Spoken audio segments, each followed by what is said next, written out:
प्रेमचंद घर में है जीवनी का हम वाचन कर रहे हैं और इस कड़ी में आप देखिए कि लखनऊ की होली का प्रसंग छेड़ा गया है और इसमें जो है शिवरानी देवी जी बताती हैं कि होली की बात है, मेरे दामाद वासुदेव प्रसाद प्रयाग में वकालत पढ़ रहे थे। आपने देखा इनकी जो बेटी थी, इनका विवाह जो हुआ था वासुदेव प्रसाद से।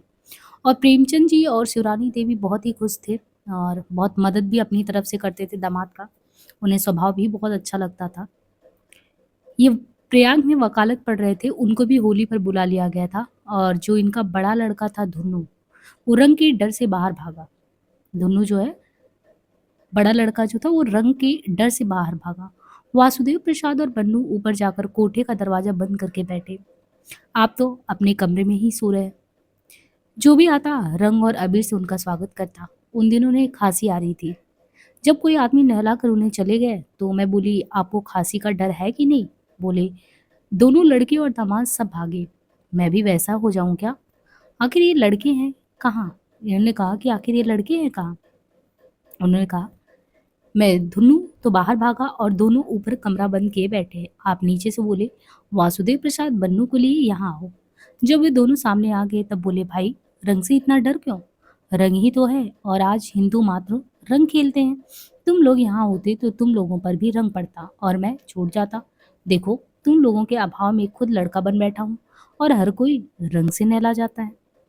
दोपहर तक ना उन्हें नहाने दिया ना खुद नहाए। बोले, तुम लोगों के दिल में उत्साह होना चाहिए। मुझे तो लड़कपन में जिस तरह का उत्साह था, आज भी ज्यों का त्यों वैसा ही है। तुम लोग लड़कपन में ही उत्साह खो बैठे। वासुदेव सिर झुकाए सुनते रहे। जब धुनु आया तो उस पर भी फटकार पड़ी। दरवाजे का भय। सन 25 की बात होगी। आप गोश्त लेने बाजार गए, लौटे कोई 9:30 बजे। दोनों बच्चे स्कूल गए थे। मैं आंगन में बैठी थी। मेरे आगे गोश्त वगैरह रख कर बोले, बिस्तर शायद अंदर रखवा दिया ना? मैं बोली, मुझे तो याद नहीं पड़ा। जाकर मैं खुद रखाती हूँ। तुम कहाँ जाओगी? मैं खुद रखाता हूँ। आप बिस्तर रखकर कमरे का दरवाजा बंद करने लगी। जैसे ही दरवाजा खींचा कि वह सिर पर आ गिरा। इत्तेफाक से सीखचे लगे थे, उसके नीचे भी ढेले गिरे। दरवाजा सीखचों पर गिर पड़ा और बहुत जोर की आवाज आई। जैसे ही दरवाजा गिरने को हुआ कि दोनों पल्ले खुल गए। आप भीतर हो लिए पर पैर में चोट आ गई। मुझे भी चोट लगी। मुझे तो अपनी चोट महसूस ना हुई। मैं दौड़ी ऊपर पहुंची। वहां देखती हूँ आप एक कोने में खड़े कांप रहे थे। मूर्छा सी थी। मैंने उन्हें संभाला। जब उनकी तबीयत को संभली तो बोले, आज बड़ी खैरियत हुई, नहीं तो हम तुम दोनों आज खत्म हुए थे। मैं बोली, जब तक होनी है तब तक क्या हो सकता है। तब से वे दरवाजे से बहुत घबराते। लखनऊ की आतिशबाजी। सन 25 के लगभग की भी बात है। नवंबर का महीना, स्थान लखनऊ। शायद वायसराय आए थे। आप दफ्तर से आए, मुझसे बोले, आज लखनऊ में कोई भी 40,000 आतिशबाजी और रोशनी में खर्च होगा। शायद तुमने अपनी जिंदगी में भी ना देखी हो। मैं बोली, किसको फालतू पैसा मिला है जो इस कदर बेरहमी से खर्च कर रहा है? आप बोले, खर्च कौन कर रहा है? मैं पूछता हूँ, चलोगी देखने? चाहो तो बच्चों को लेती चलो, सबको दिखला दो। मैं बोली, आप चलेंगे? आप बोले, हाँ, क्यों नहीं चलूंगा। गरीबों का घर भूख गरीबों का घर फूक तमाशा देखा जाएगा। उसमें हम लोग भी तो अपनी आंखें सेक ही लेंगे ना। और हाँ, आह भर लूंगा और अपनी बेहियाई की हंसी में शायद हंस भी लूंगा। और इससे आगे अपना बस है ही क्या। मेरी समझ में तब तक ये बात नहीं आई थी कि रुपया कहाँ से आया होगा और ये क्यों ऐसा कहते हैं। मैं हंसकर बोली, अभी तक तो आप लेखक ही थे, अब कभी कब से हो गए जो कविता में बातें करते हैं। बोले, मैं भाई कविता में तो बातें नहीं करता हूँ, मैं तो यहाँ का रोना तुम्हें सुनाता हूँ। मैं बोली, ये आपकी गोल गोल बातें मेरी समझ में नहीं आती, ठीक से मुझे समझा दीजिए। आप बोले, पहले मुझे एक गिलास ठंडा पानी तो पिला दो। मैं अंदर गई और थोड़ा सा सूखा मेवा और ठंडा पानी लेकर फर्श पर रख दिया मैंने, और उसी पर मैं बैठ गई और तीनों बच्चे भी बैठ गए। बच्चे मेवा खाने लगे। आप चिलगोजा छील कर एक एक अपने मुंह में डाल रहे थे। मैंने चाहा कि चिलगोजा मैं छील दूं। आप बोले, नहीं, अगर तुम छील दोगी तो मैं इकट्ठे खा जाऊंगा। यूँ मैं एक एक छील कर खाऊंगा। अब सुनो, आतिशबाजी की बात है। जो राजे महाराजे हर साल यहाँ आते हुए कुछ न कुछ इसलिए ही यहाँ रख जाते हैं कि जब जब वायसराय और युवराज यहाँ पधारे तो वह उनके स्वागत में खर्च हो, और जो कमी पड़ती वह तुम्हारे यहाँ के काश्तकारों से वसूल किया जाता है। उन गरीबों के खून की कमाई कूड़ा घास की तरह आतिशबाजी में फूंक दी जाती है। जिस मुल्क के आदमी की कमाई औसत है 6 पैसे रोज हो, उस मुल्क में किसी को क्या हक है कि एक-एक शहर में 40-40 और 50-50 हज़ार आतिशबाजी में फूँका जाए? जहाँ पर तन ढकने को कपड़ा ना हो, दोनों जून रूखी रोटियां भी ना मिले, उस मुल्क में इस बेरहमी से पैसा फूका जाए और इसलिए कि वायसराय साहब खुश होंगे और इन मोटे आदमियों को किताब देंगे। लड़कों ने जब रोशनी का नाम सुना तब सब पकड़कर शोर मचाने लगे कि चलिए बाबूजी चलिए। आप उन लड़कों को शांत करते हुए बोले, अभी नहीं, तुम जाकर खेलो, रात में रोशनी होगी। लड़के तो कुछ देर के लिए बाहर चले गए। मैं बोली, तो यह लोग पैसे देते ही क्यों हैं? आप बोले, अगर वह देंगे नहीं तो क्या वह जिंदा रहने पाएंगे? ये मोटे मोटे आदमी उनको खा जाएंगे या छोड़ेंगे? मैं बोली, जब उन्हें हर हालात में मरना ही है तो कुछ करके क्यों नहीं मरते? इससे तो कहीं बेहतर है कि कुछ करके मरे। आप बोले, यह 80% कास्कान है, 20% और लोग बाकी बेचते हैं बसते हैं, जिसमें पढ़े लिखे मालदार रोजगारी सब है। अगर इनमें इतनी ही शक्ति और बुद्धि होती तो आज ये मुट्ठी भर अंग्रेज हमारे देश में 150 साल राज नहीं करते होते। मगर नहीं, इनमें ना तो शक्ति है और ना बुद्धि। मैं बोली, तो क्या सब निकम्मे हैं? तब आप बड़ी गंभीरता के साथ बोले, हाँ, ये सब देखकर तो यही कहना पड़ता है कि ये सब निकम्मे हैं और शायद मुल्क इसके लिए तैयार भी नहीं है। मैं बोली, क्या यही लोग तैयार होंगे? कहने लगे, इसमें ना क्रोध करने की बात है ना हंसने की, बल्कि यह तो आंसू बहाने की बात है। मैं बोली, सब तो खुश है, कोई तो आंसू नहीं बहा रहा है। आप बोली, तो इसके माने है कि हमें इतनी जड़ता छाई हुई है कि उसका दर्द ही हम महसूस नहीं करते। मैं बोली, तो क्या इस बीमारी का कोई इलाज है या मर्ज लाइलाज है? तब आप बोले, महात्मा गांधी शायद कुछ कर जाए, नहीं तो फिर इसी तरह सहते सहते हालात खराब होती चली जाएगी। जब इंसान खुद मरने के लिए तैयार हो जाता तभी उसमें किसी दूसरे को मारने की शक्ति आती है। मैं बोली, जब इंसान खुद ही मर जाएगा तब किसी को क्या खाकर मरेगा? उस समय तो इंसान खुद ही मिट जाएगा। आप बोली, तुमको वो कहावत याद है कि नहीं, मरता क्या ना करता? वह हालात जब इंसान की हो जाती है तब वो सब कुछ करने को तैयार हो जाता है। जब तक इंसान को थोड़ा सा भी सुख मिलता जाता है तब तक उससे सुख का मुंह छोड़ा नहीं जाता। लालसा आगे को बनी रहती है। जब इंसान समझ लेता है कि मरने के सिवाय कोई चारा नहीं तो मरने के लिए तैयार होता है। मैं बोली, तब क्या ये अंग्रेज वसूल करने आ रहे हैं? वह बोले, माना कि अंग्रेज वसूल करने नहीं आते और एक सहजोर ही तो कमजोर को चूस रहा है। मैं बोली, जब स्वराज हो जाएगा तब क्या चूसना बंद हो जाएगा? आप बोले, चूसा तो थोड़ा बहुत हर जगह जाता है, यही शायद दुनिया का नियम हो गया है कि कमजोर को सहजोर चूसे। हाँ, रूस है जहाँ पर कि बड़ों को मार मार कर दुरुस्त कर दिया गया है। अब वहाँ गरीबों को आनंद है, शायद यहाँ भी कुछ दिनों के बाद वैसा रूस जैसा ही हो। मैं बोली, क्या आशा है कुछ? आप बोले, अभी कोई जल्दी उनकी आशा नहीं है। मैं बोली, मान लो कि जल्दी ही हो जाए, तब आप किसका साथ देंगे? आप बोले, मजदूरों और काश्तकारों का। मैं पहले ही सबसे कह दूंगा कि मैं तो मजदूर हूँ, तुम फावड़ा चलाते हो, मैं कलम चलाता हूँ, हम दोनों बराबर ही हैं। मैं हंसकर बोली, इस तरह कहने से काम नहीं चलेगा, वह तुम्हारा विश्वास भी वहाँ नहीं रहेगा। वो बोले, तब तक सब पढ़ लिख जाएंगे। क्या रूस में लेखक हैं? वहाँ के लेखकों की हालत यहाँ के लेखकों की हालत से अच्छी ही नहीं, कई गुना ज़्यादा अच्छी है। मैं तो उस दिन के लिए मनाता हूँ कि वह दिन जल्दी यहाँ भी आए। मैं बोली, तो क्या रूस वाले यहाँ भी आएंगे? वो बोले, रूस वाले यहाँ नहीं आएंगे, बल्कि रूस वालों की शक्ति हम लोगों में आएगी। मैं बोली, वह लोग अगर यहाँ आते तो शायद हमारा काम जल्दी हो जाता। वह बोले, वह लोग यहाँ नहीं आएंगे, हम ही लोगों में वह शक्ति आ जाएगी, वही हमारे सुख का दिन होगा। जब यहाँ काश्तकारों और मजदूरों का राज होगा, मेरा ख्याल है कि आदमियों की जिंदगी औसतन दूनी हो जाएगी। मैं बोली, वो कैसे होगा? आप बोले, सुनो, वह इस तरह होगा कि अभी हमको रात दिन मेहनत करने पर भी भरपेट आराम से रोटियां नहीं मिलती। रात दिन कुछ ना कुछ फिक्र हमेशा रहती है। मैं बोली, तो फिक्र हम लोग अपने आप ही तो करते हैं। मजदूरों का राज्य होने पर क्या हमको फिक्रों से छुट्टी मिल जाएगी? आप बोले, क्यों नहीं छुट्टी मिलेगी? हमको आज मालूम हो जाए कि हमारे मरने के बाद भी हमारे बीवी बच्चों को कोई तकलीफ नहीं होगी और इसकी जिम्मेदारी हमारे सिर पर नहीं बल्कि राष्ट्र के सिर पर है, तो हमारा क्या सिर फिर गया है कि हम अपनी जान खपाकर रात दिन मेहनत करें और आमदनी का कुछ ना कुछ हिस्सा काट कर अपने पास जमा करने की कोशिश करें? हमको आज मालूम हो जाए कि हमारे मरने के बाद हमारे बाल बच्चे कोई तकलीफ नहीं उनको होगी, तो ऐसा कौन आदमी है कि आराम से खाना पहनना नहीं चाहेगा? मैं बोली, मैं आपके सामने 1 दर्जन नाम गिना सकती हूँ जिन्होंने बुढ़ौती में शादी की, जबकि पहली बीवी से भी लड़का-लड़की दोनों मौजूद थे। वो जो कुछ कमाते थे, सोलो आना खर्च कर डालते थे और मरने के बाद उन्होंने अपने कफन को भी नहीं छोड़ा। लेकिन उनको कोई चिंता नहीं थी और भगवान के सहारे रहते थे। कई आदमियों के ऐसे नाम भी गिना सकती हूँ जो काफ़ी मालदार है और चिंता-फ़िक्र करने की कोई वजह है नहीं, फिर भी रात-दिन कोई ना कोई चिंता अपने सिर पर लिए रहते हैं। आप बोले, अगर ऐसे ज़माने में जैसे ज़माने आज हैं, चारों तरफ हाहाकार मचा हुआ है, इस ज़माने में कोई अपनी और अपने घर-बार की चिंता ना करता और भगवान के सहारे खुश-खुश बैठा रहता हो, तो उसको समझ लेना चाहिए कि परले दर्जे का बेहिया है।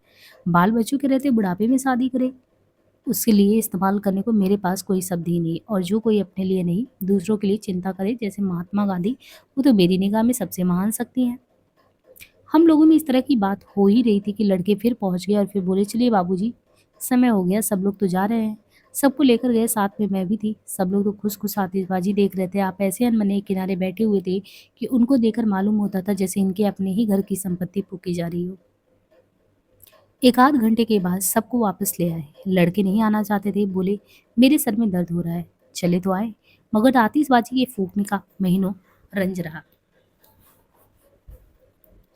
25 बार घर में इन्होंने इनकी समालोचना की। हमारे मुल्क का पैसा ऐसी बेरहमी से खर्च होता है कि हाथ मलकर रह जाना पड़ता है, मगर अपना बस ही क्या है। मैं बोली, तो आप रोकने की कोशिश क्यों नहीं करते?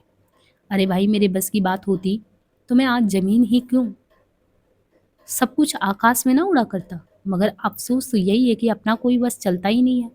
मैं बोली, जहाँ कोई अपना बस नहीं, वहाँ अफसोस करना तो बेकार है। वो बोली, चाहे कुछ भी हो, जिस बात का हमको दर्द होता है वो जल्दी भुला नहीं जा सकता। मैं बोली, बहुत लोगों ने आतिशबाजी देखी होगी और खुश भी हुए होंगे। आतिशबाजी की समालोचना भी की होगी कि कैसी अच्छी थी, और आप बैठे बैठे आतिशबाजी फूकने की समालोचना कर रहे हो। आप बोले, इसी का नाम तो जड़ता है ना, जड़ता। तो हम लोगों में तो वही जड़ता छाई हुई है, अपना घर फूक तमाशा देखे और खुश हो जाए। मैं बोली, वो आपसे ज़्यादा समझदार हैं जो खुश हो रहे होंगे, और आप तो अपना दूना नुकसान करें। एक तो आतिशबाजी में रुपया फूका जाए और आप रात दिन उसकी चिंता करें। लोग बड़े मजे की कहावत कहते हैं, रहीमन चुप हो बैठिए, देश दिनन को फेर, जमनी के दिन आइयो, बनत ना लागे बेर। आप बोली, यहाँ तुम्हारे जैसे दिमाग के आदमी रहे होंगे तभी तो यहाँ की आज़ादी छिनी होगी। मुझे तो लक्ष्मण जी की एक चौपाई बहुत अच्छी लगती है, कायर मनकर एक अधारा, देव देव आलसी पुकारा। मैं बोली, तो क्या किया जाए, हथेली पर सरसों भी तो नहीं जमेगी। आप बोली, तो तुम्हारे विचारों में तो यह है कि खामोश होकर बैठा जाए। मैं बोली, सोच करने से कुछ हाथ नहीं आता, कौन मुफ्त की बकबक करे। मैं उठकर चली आई। 1926 की वही बात लगभग बता रहे हैं, 1926 नहीं, 29, होली की बात है लगभग। कह रहे थे कि कई मुसलमान लेखक जो थे आपसे होली में मिलने आए थे। साथ में फूलों का हार था और अबीर भी। आप कमरे में बैठे हुए थे, उन लोगों ने आपको गुलाल लगाकर बांध दिया। उस अबीर को उन लोगों को लगाकर भर अंक आपने ले लिया। बड़ी देर तक वे लोग बैठे रहे। उसके बाद उन्होंने सबके साथ बैठकर खाना खाया। खाते समय तीनों आदमियों में बातें चल रही थी। मेरी एक कुर्बानी नाम की कहानी निकली थी, उस पर उन लोगों ने उन्हें बधाइयाँ दी थी और हार और उर्दू में पर्चा दिया था। जब उन्हें पहुंचा कर लौटे तो उसी हार और उसी गुलाल से मुझसे होली खेले। मैं बोली, आपने बड़ी देर लगा दी। आप हंसते हुए बोले, काम तुम करो, बधाई मुझे मिले, अच्छा है। मैं बोली, आखिर है क्या, बताओ ना। आप बोले, तुमने जो कुर्बानी नाम की कहानी लिखी है, उसी पर उन लोगों ने मुझे बधाई दी है। मैं हंसती हुई बोली, फिर देखो, मैं आपकी ऐसी कहानी लिखूंगी जिससे आपकी बदनामी हो, समझे ना। आपने हंसकर कहा, इसने चिढ़ने की क्या बात है, पुरुष बड़े हैं, उन्हें सब कुछ मिलता है। मैं बोली, उस पर आपको गालियां भी मिलेंगी। मुझे संतोष हो गया कि चलो, दूसरी कहानी नहीं लिखनी पड़ेगी, उसी पर मुझे लोग विधर्मी बना डालेंगे। आप बोले, हिंदुओं की बात तो निराली होती है। मैंने पूछा, आप हिंदू हैं या मुसलमान? आपने हंसकर जवाब दिया, ना मैं हिंदू हूँ ना मुसलमान। मैंने कहा, नहीं, ये बात नहीं है, आप हिंदू तो हुए ना। आपने कहा, जिस धर्म में रहकर लोग दूसरे का छुआ पानी नहीं पी सकते, उस धर्म में मेरे लिए गुंजाइश कहाँ। मेरी समझ में नहीं आता कि हिंदू धर्म किस बात पर टिका हुआ है। मैं उन पर व्यंग करती हुई बोली, स्त्रियों के हाथ में। आप बोले, हिंदू धर्म सबसे ज्यादा स्त्रियों को ही तो चौपट कर रहा है। जरा सी स्त्रियों से गलती सी हुई, उन्हें हिंदू समाज ने बहिष्कृत किया। सबसे ज़्यादा हिंदू स्त्रियां ही चकले खाने में हैं, सबसे ज़्यादा हिंदू स्त्रियां ही मुसलमान होती हैं। ये 8 करोड़ मुसलमान बाहर के नहीं है, घर के ही तो हैं। ये सब तुम्हारी ही तो बहनें हैं, और मैं ये भी कहता हूँ कि ऐसे तंग दर्शन में रहना भी नहीं चाहिए। पहली बार जब हिंदुओं के मौजूदा धर्म की नींव पड़ी तब पुरुष करता धरता थे। उन्होंने अपने लिए सारी सुविधाएं रख ली। हिंदू स्त्रियों को छोटे से दायरे के अंदर बंद कर दिया गया। फिर वो कैसे उदार विचार का होता। वे स्त्रियां ना देवी थी ना मिट्टी का लोंदा। जो जो अच्छाइयाँ खराबियां पुरुषों में होती वे ही सब स्त्रियों में भी पाई गई। तो जब तक ये दोनों बराबर ना बटी हों तब तक कैसे कल्याण होगा। पुरुषों की वे सुविधाओं स्त्रियों को भी मिलनी चाहिए। थोड़ी थोड़ी गलतियों में अपनी बेटी बहनों को निकाल देते हैं, फिर वे कहीं ना कहीं तो जरूर जाएंगी। हिंदुओं की कोशिश तो ये होती है कि उन स्त्रियों को दुनिया ही से विदा कर दिया जाए। सरकार के भय से जरा चुप रहते हैं। उधर मुसलमानों का धर्म बहुत विशाल है, उनमें सबको रखने की ताकत है। इधर हिंदू लोग खुद अपने लिए गड्ढा खोदते हैं, तब उनमें कौन गिरेगा। वही गिरेंगे भी। मान लो एक गर्भवती औरत को कोई निकाल दे तो वो कहाँ जाएगी। ये समझ लो एक औरत को निकालते समय दो को तुमने मुसलमान कर दिया, फिर उसके जितने बच्चे होते जाएंगे सब मुसलमान ही तो होंगे। तुम्हारे यहाँ जब स्त्री और पुरुष में समानता नहीं तब अन्य धर्म वालों में कब संभव है। बिल्कुल असंभव है। मगर हिंदू लोग अपनी हर धर्मी ही नहीं छोड़ते। फिर मैं तो कहता हूँ कि अगर हिंदू ऐसे ही हर धर्मी में पड़े रहे, जब इनके घर की लड़कियां खुद दूसरों के घर में शादी करना पसंद करेंगी तो क्या तुम समझती हो ये नुकसान थोड़ा है। फिर इन लोगों में तो मूर्ता सी आ गई है। देखो जरा सी कुर्बानी के पीछे सैकड़ों आदमी साल में मरते हैं। मैं बोली आखिर ज्यादा हिंदू है ना। आप बोले चाहे कोई हो मरते तो है तो तुम्हारे भाई ही बहन ना। तुम्ही में से निकल कर वे मुसलमान हुए हैं, और ये सब तुम्हारी मूर्खता का ही तो तावान है। फिर मैं तो कहता हूँ गाय के पीछे आदमी की कुर्बानी होना अच्छा है क्या। और वह गाय तो तुम्हारी और मुसलमान दोनों की है ना।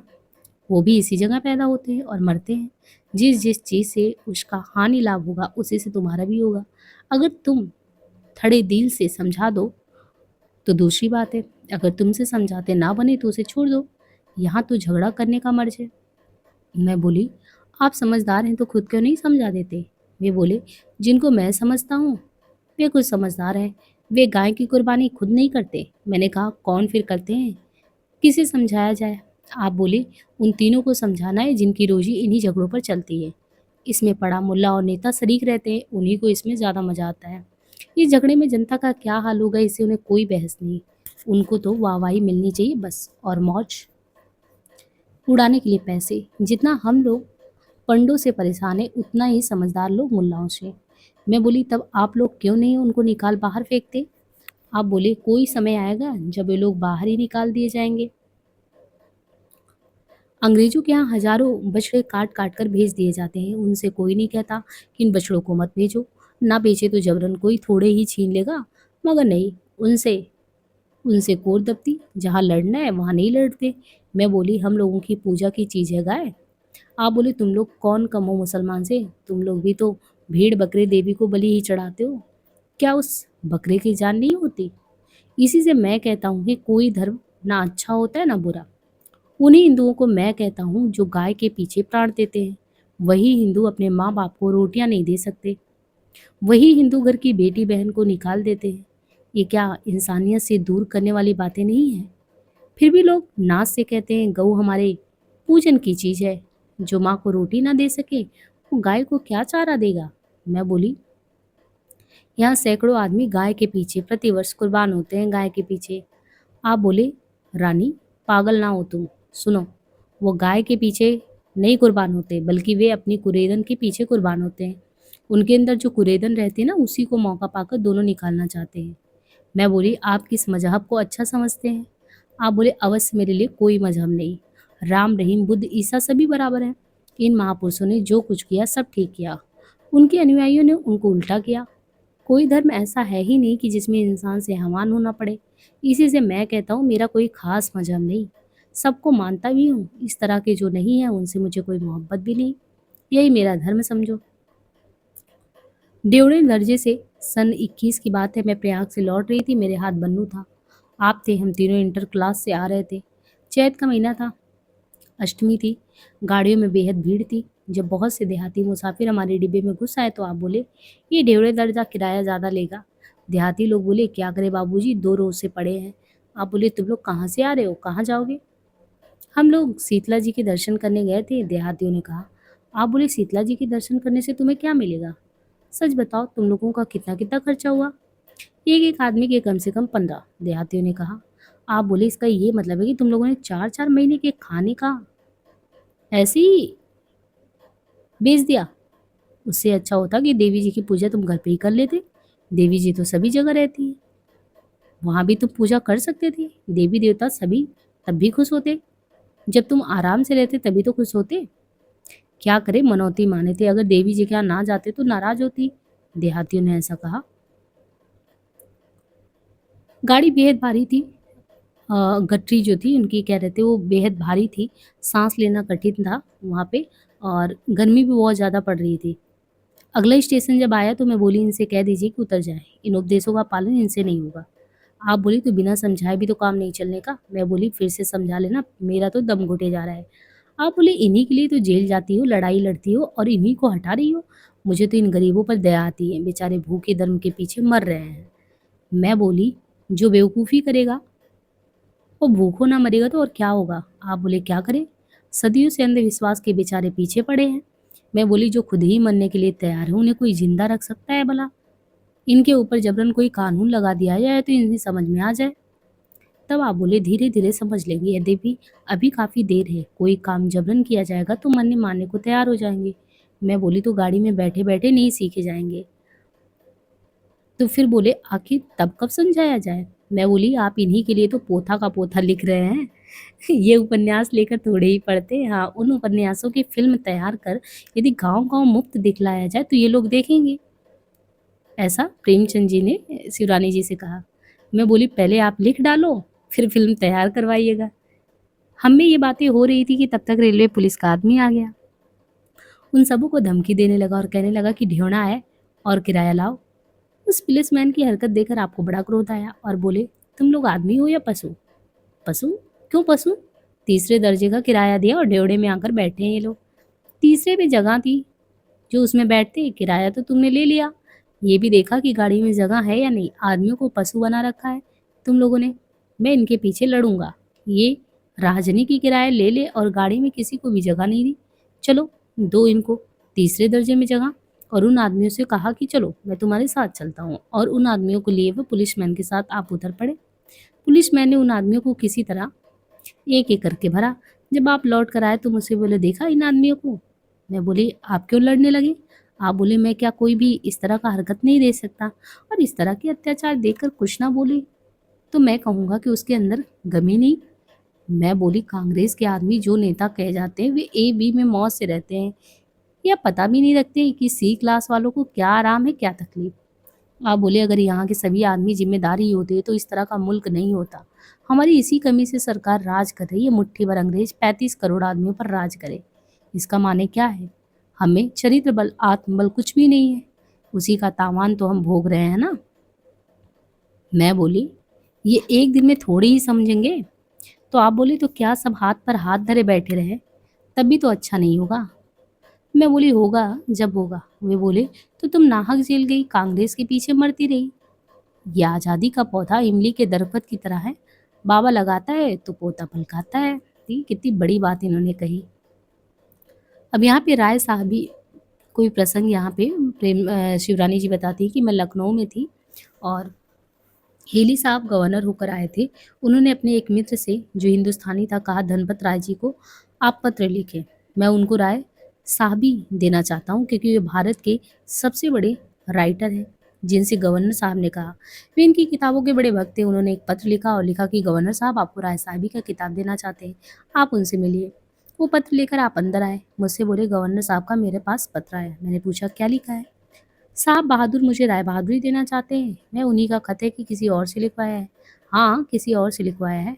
कौन महाशय हैं? है एक महाशय, सर का किताब उन्हें भी मिला है। लीजिए, शौक से राय साहबी। मैं बोली, राय साहबी देंगे कि और भी कुछ देंगे?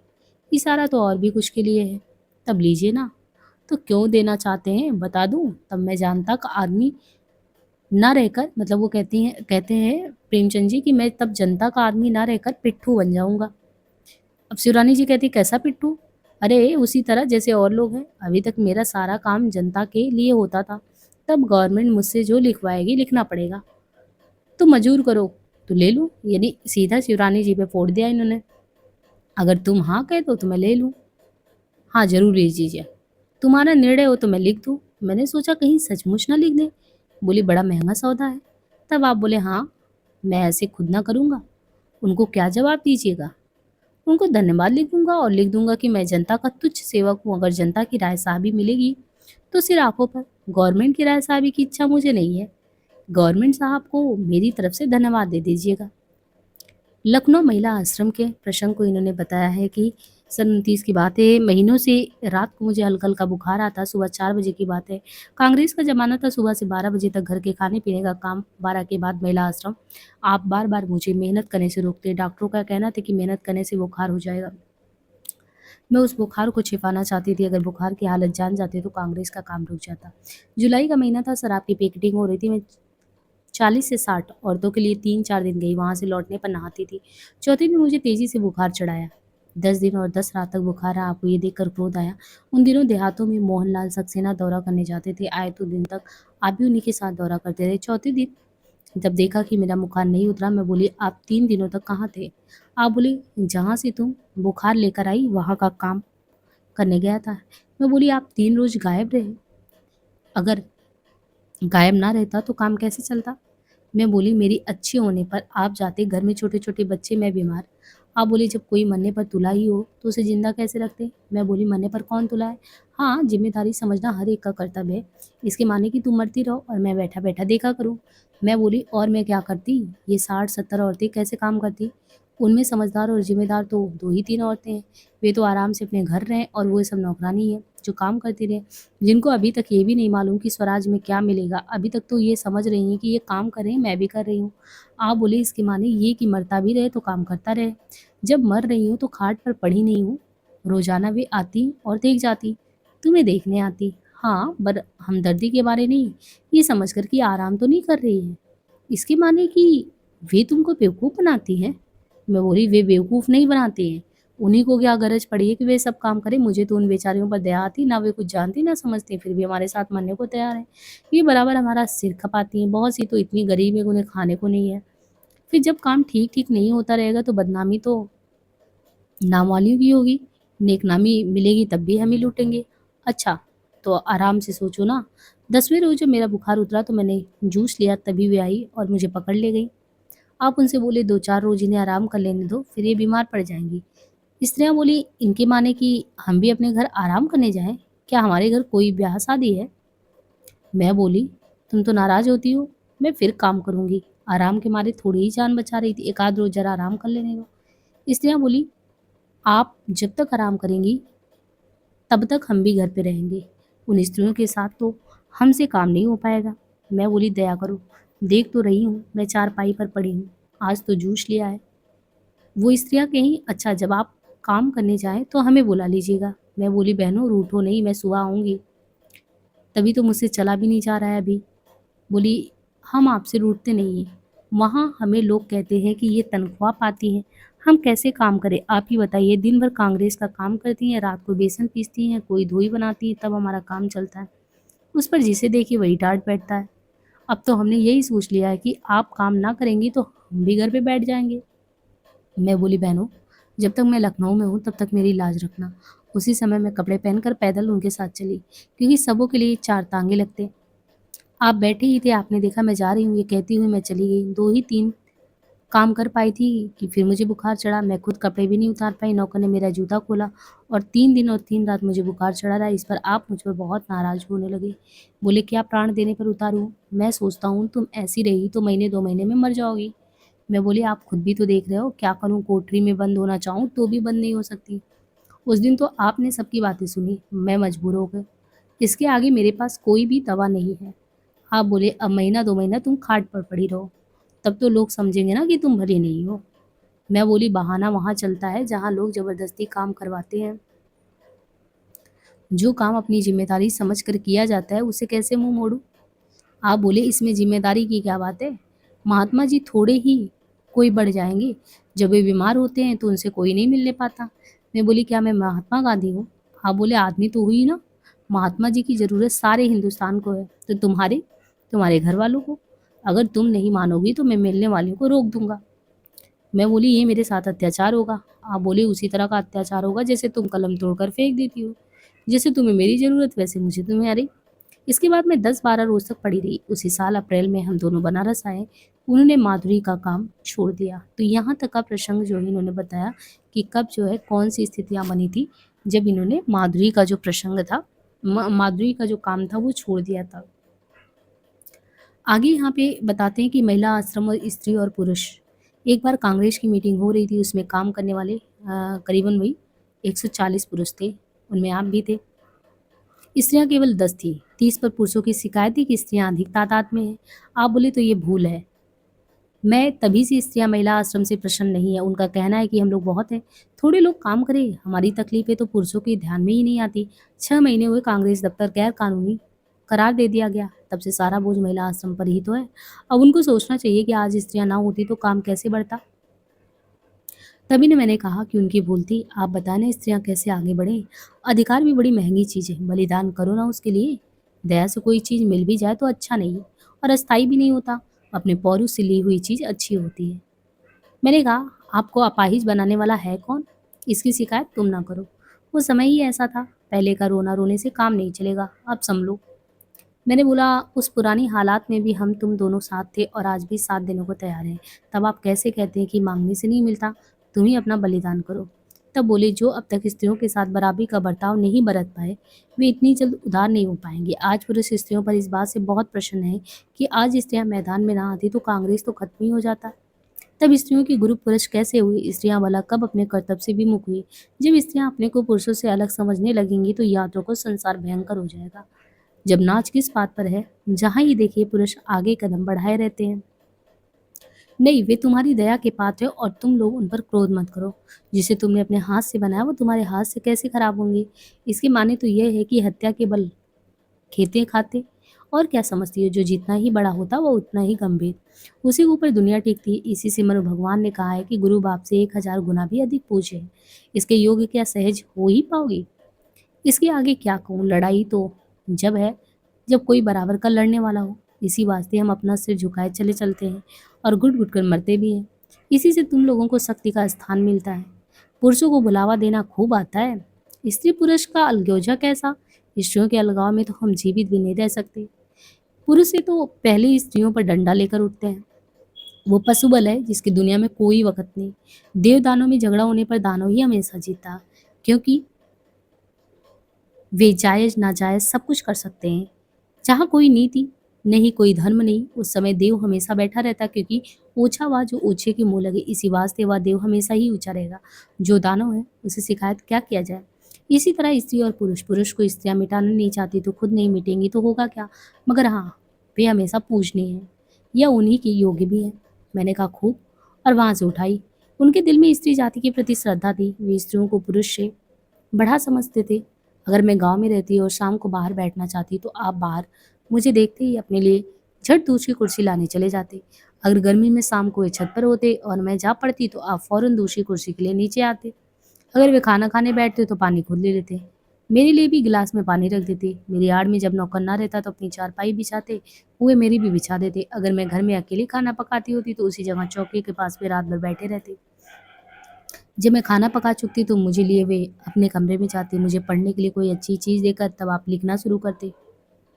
खाना खाते हुए मुझे उनके पास बैठना ही पड़ता, चाहे कोई सी पकाए। उनको अकेले खाना अच्छा नहीं लगता था। वे खाते समय काफ़ी गपशप करते।